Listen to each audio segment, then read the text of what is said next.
Welcome to Be Inspired. The idea is to bring people with experience in the music industry face to face with folks who want to either be in the industry or have questions or want to know how things are done. So tonight, as a native New Yorker and a native Brooklynite, I'm very, very pleased to bring out someone who I grew up listening to. Please give a warm round of applause for Derrick D. Angelettie. D. Hello, everybody. How y'all doing today? I was in a group called the Death Defying 3 MCs.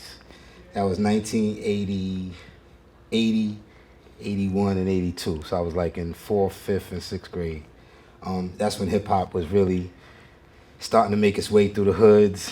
And, you know, we had people like the Cold Crush Brothers and the Force MCs and Sugar Hill Gang and those type of people were rapping. And so we were listening to it, and the only thing we had, because one of my best friends is in here, his name is Brian. We grew up together on the same block, so all we had were like cassette tapes. Mm-hmm. So, and it might take us weeks or months to get a cassette tape, but when we got it, we made copies for everybody, you know, because it was the only way you can get it. So that's, you know, that inspired me to want to do it. And back then we used to have name buckles, and you put your name all over your shirt with like a little Playboy sign on it or some money sign. So that was the thing to do when you was a crew. You made a T-shirt, you know what I mean? So that's why I had the T-shirt on. And for Throwback Thursdays, I figured I'd throw that up to show how long I've been trying to do this. You were performing with Clark Kent? Yes, Clark Kent also grew up in our neighborhood. He was a little older than us. He actually DJ'd my 16th birthday party. So DJ Clark Kent grew up in Brooklyn, and he was actually the DJ for our crew. So, and he was more out there in the world because he was working with a lot of those guys real early in their career. So he kind of, by being with him, it kind of made us official. You know, that was like the first glimpse that we had when somebody stamps you, you know, gives you that approval. So now we were doing shows in Queens at the roller skating rink or Empire roller rink and stuff like that. So yeah, Clark Kent was really, you know, down with us from day one. Fast forward, you went to college at Howard University, yes. And that's where you started a group called Two Kings and the Cypher. Yes, brother, absolutely. That is the most 90s sounding hip hop group name. Power to the people, man. You know what I'm saying? Yeah, I'm black and I'm proud and all that. Yeah. So you talk about, because you in that group with a lot of people know with Ron Lawrence. With Ron Lawrence, yes. Actually, so I got to Howard, and my rap career was pretty much over, you know, from banging on tables in high school. So you get to Howard, and all these people from around the world are coming there, you know, around the nation, and you get a little inspired. But hip hop was, you know, Rakim was out, LL Cool J was out, you know, KRS One. So you kind of can't avoid it. And being at Howard, once again, we're back in those situations where you're not really getting the music till you get a cassette of it. So I used to be one of them guys that would run home every weekend and get the new. So we were whopping in college, and we were doing all that stuff in college. And I met Ron Lawrence, who was working with Herbie Lovebug, Salt and Pepper, and Kid and Play at the time. And he heard me rapping one day in the lunchroom or whatever we call it, cafeteria, whatever it's called a Punch Out. And he asked me would I be interested in trying it. I was like, yeah, why not? You know what I mean? Nothing else to do. I ain't going to class, so we might as well. You know what I'm saying? I dropped out, by the way, just so you know. So, yeah. But, yeah, so I tried it with him, and he was the beat maker, and, you know, I was the rapper. So we tried it, and, you know, God is good. It worked out. Ron went out west, and I had to move home. So I stayed in D.C. for like maybe another year. Tried D.C. working odd jobs. I was parking cars. I even worked at a phone sex place for a second. Yeah, where, you know, I mean, because, you know, they used to tell me I had the voice. I'd be on the phone like, hello, how you doing today? You know what I mean? But it made a lot of money. I can't front. They didn't know it was me. You know what I mean? So, and you get all types of people calling, you know. And I think once I heard a dude's voice, I hung up. That was it. I was like, all right, I'm out of here. That says too much. Some friends of mine also that went to Howard, one of them his name was Harv Pierre, who's now obviously president of Bad Boy. He lived in Queens too. He graduated, good for him. He got his degree, so he went back home. And they connected with Puff. By then, Puff is, you know, he got fired from Uptown, and he's doing his thing, and he's trying to make things happen. And I'm in Queens trying to figure it out. And I would see Harv every day, and he said, you might want to come mess with Puff. I went to a basketball game with Puffy and the guys in Rucker. They used to have a team in Rucker. And I saw Puffy giving away T-shirts. with the Bad Boy logo, and they was going like hotcakes. He's giving them away. So I was like, yikes. So I pulled him to the side. I said, hey, bro, listen, why don't you give me a couple $100? I'll go make some more of these, and I'll sell them for you. Like, that's why we giving these away. I understand it's promo, but give a little bit for promo, and if they that hot, we'll go sell them. So about 6 months, I must have put about $22,000 in his hand from cash sales from selling the T-shirts. Months later, next thing I know, he calls me in the office and was like, "Yo, you need to come up here permanently.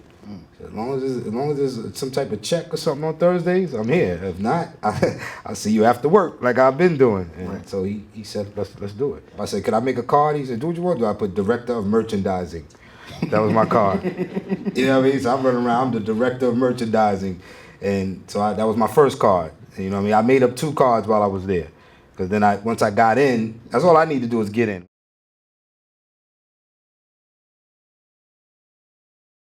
While I'm in there, we got Biggie and we got Craig Mack. So I just came off the road. I was on the road with Tribe Called Quest, Busta Rhymes, Brand Nubian. I'm experienced, like, this is dope.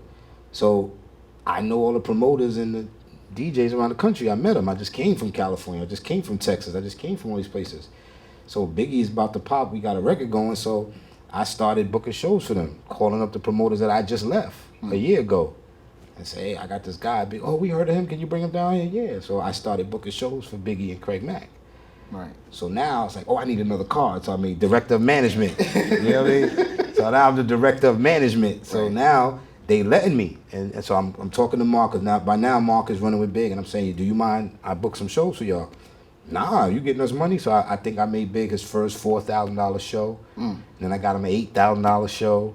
Then Craig Mack got him a $5,000 show. So now, you know, they putting their arm around me now. Yo, where's D down there? Yo, get D out of here.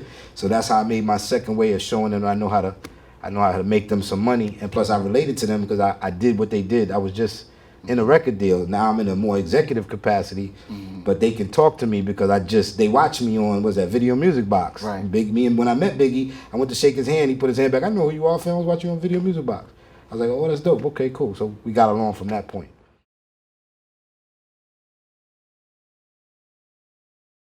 How many people have seen a ghost? You get what I'm saying? When you read the credits, you just said his name was on there. Me and my lawyer can tell you, I ain't never get sued for no money, owing him no money. He ain't never once sued me. Right. And I didn't own none of his publishing. Right. So where's the ghost at? Well, ghost and ghost writing in particular is the Same concept. Is a hot topic. He was called, the term is co. He was a co-producer. Right. Co-writer.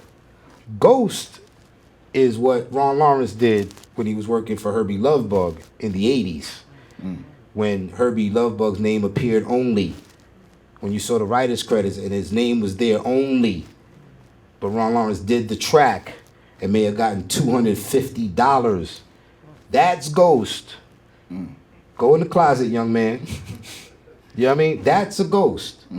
So when you hear all this shit popping off now about ghost writing and the man got a check, credits, and publishing, he's far from a ghost. He's far from a ghost. You know what I mean? He's that's a co-writer. And he deserves all the credit he wants to get. And I was never one to take credits away from Kanye. I mean, me and my lawyer, if he was up here, he'd tell you the story. We argued because I was trying to get Kanye to rap, and everybody in the was like, man, he can't rap. Why you want to rap? Just let him stick to producing. I was like, y'all are sleeping. And that was one of the reasons why our relationship ended, because everybody around me just couldn't see it. So he was like, I'm going to go somewhere where they see it. But then he got the Rockefeller. They didn't see it either. So he eventually had to pay for his own, you know that story. He paid for his own video and had to put himself out. So, but it worked. He was a talented kid. I mean, he is a talented kid, though. So when I met him, I knew the sky was way above the sky for him. You know, it was easy. And I'm glad I got in, because those, what was the name of that first album? College Dropout? College Dropout. Yeah, that check was all right. That check was all right.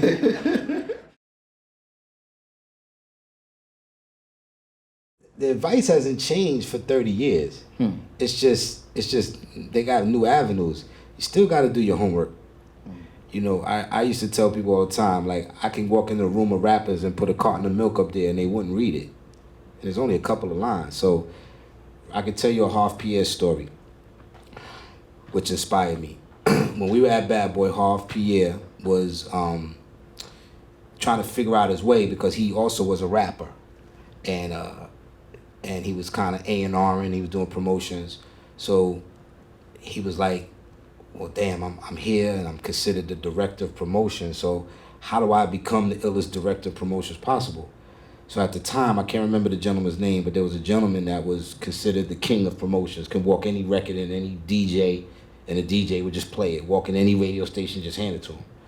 So Harv found his home number, called him at home, told him he worked for Puff, and he really was trying to become the illest he could be. And that man became his mentor.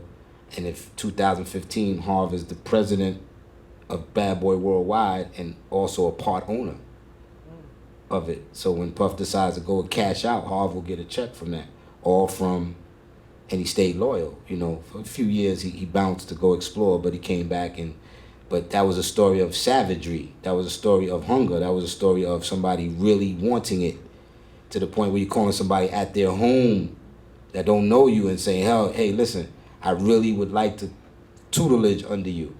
You know what I mean? Now, with social media, all that somebody got to do is get your at and just hit you up. But it's hard. You know, back then, that was rare for that. So that man probably was like, oh, shit, like, you got to take this guy serious. You know, he came knocking on your door the next day like, I'm here. You said, show up, I'm here. As a matter of fact, I'm 15 minutes early, just in case you need your car washed or something. Okay. You need me to go to the store for you or something. That's how we used to think. What could I do for you?